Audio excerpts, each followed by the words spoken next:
আমাদের শ্রীমৎ ভাগবতে আমরা দেখি মহারাজ পরীক্ষিত শশা করা ধরিত্রীর অধীশ্বর, শশা করা ধরিত্রীর অধীশ্বর মহারাজ পরীক্ষিত ব্রহ্মসাপগ্রস্ত।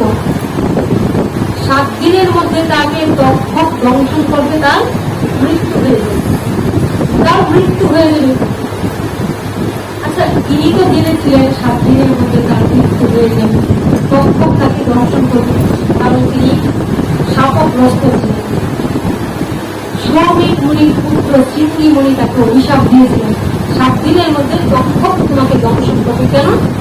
কারণ তিনি রাজা ছিলেন, পিপাসার্থ হয়ে বনে গেছিলেন, বনে পিপাসার্থ হয়ে এমন হয়েছিল একটা ঋষির আশ্রমে গিয়ে জল জল জল জল করেছিলেন।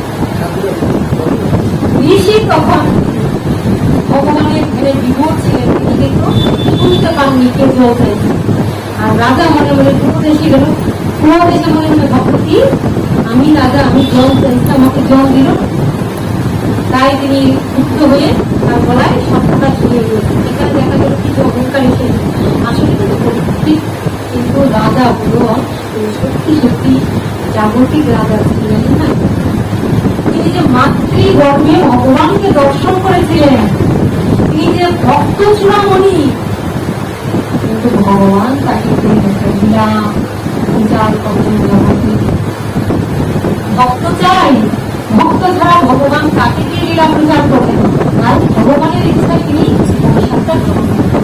অভিশাপটা গ্রহণ করে দেখেন কি হলো, অন্যকে বলে ক্ষুদ্র মানে সবটা ধুয়ে দিয়ে তার সংসার মনে ইচ্ছি আমি এমন কর্মটা কি করে করলাম, আমার দ্বারা এমন কর্ম কি করে হলো, আমি যে এমন কর্ম করতে পারি।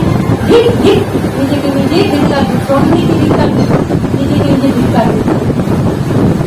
আমাকে অভিশাপ দিন, আমার একটা কিছু ক্ষতি হোক, আমি যে কর্মটা করতে পারি তোমার এই ঠাকুর আমাকে এমন কোনো শাস্তি দাও যাতে আমার পাপের শাস্তি আমি ভোগ করতে পারি, আমরা চাইব। কিন্তু দেখলাম যে না, তার কোনো ক্ষতি হল। শেষে জানতে পারলে তাকে অভিশাপ দিল ঋষি।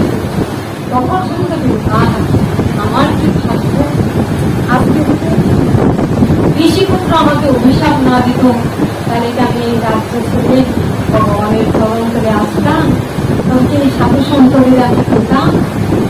আমার কি ভাগ্য, আমি যখন রাজত্বে ছিলাম তখন তো একটা সাধু মহাত্মা কৃপা করে আমাদের চরণ ধুয়ে দেন।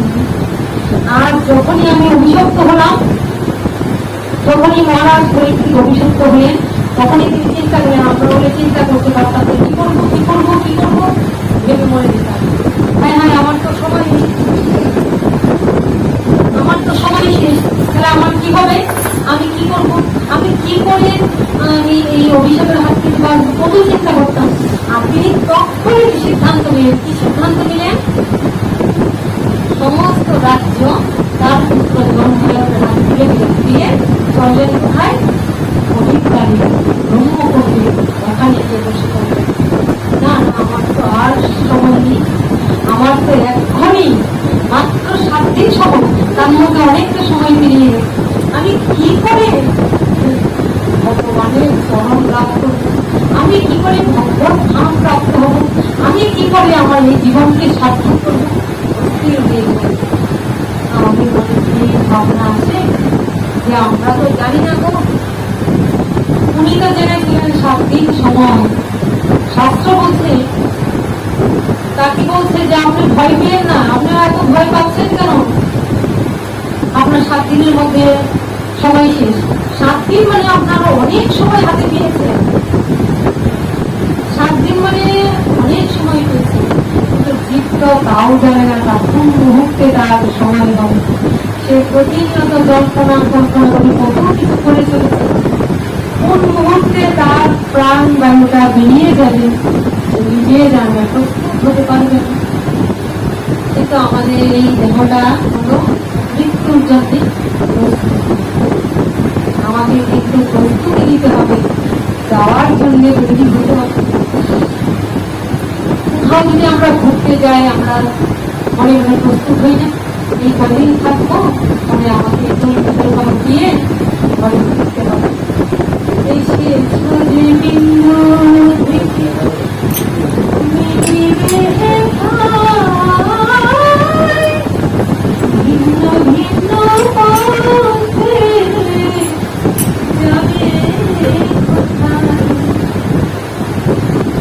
সে ঝুঁকে বিন্দুতে নিবিবে ধারায় ভিন্ন ভিন্ন পথে যাবে কোথায়। রঙে রূপে ঘেরাবে আত্মার উপমায়, রঙে রূপে ঘেরাবে আত্মার উপমায়, স্রষ্টার ছবি পাবো করুণার সম্মান। সবাইকে যেতে হবে একই ঠিকানায়। গাইতে পারছি না, এত কষ্ট লাগছে, গলাটা চেপে ভাব আছে কিন্তু শরীরটা নিচ্ছে। যাই বলছি কি, রং রূপ ভেদাভেদ আত্মার অপমান, স্রষ্টার প্রতি প্রভু করুণা অসম্মান। কেউ গরিব, কেউ দুঃখী, কেউ কালো, কেউ কুৎসিত, কারো শরীরে একটা বিধি হয়েছে। স্রষ্টার প্রতি প্রভু করুণা অসম্মান, সবাইকে যেতে হবে একই ঠিকানা। সবাইকে যাবে এ পরীক্ষিত, তোমার তো 7টা দিন সময় আছে, তুমি 7 দিনে পরমার্থ লাভ করতে পারো। কিন্তু জীবের দশা ভাবো, জীব তো তাও জানে না তার কোন মুহূর্তে তাকে চলে যেতে হবে।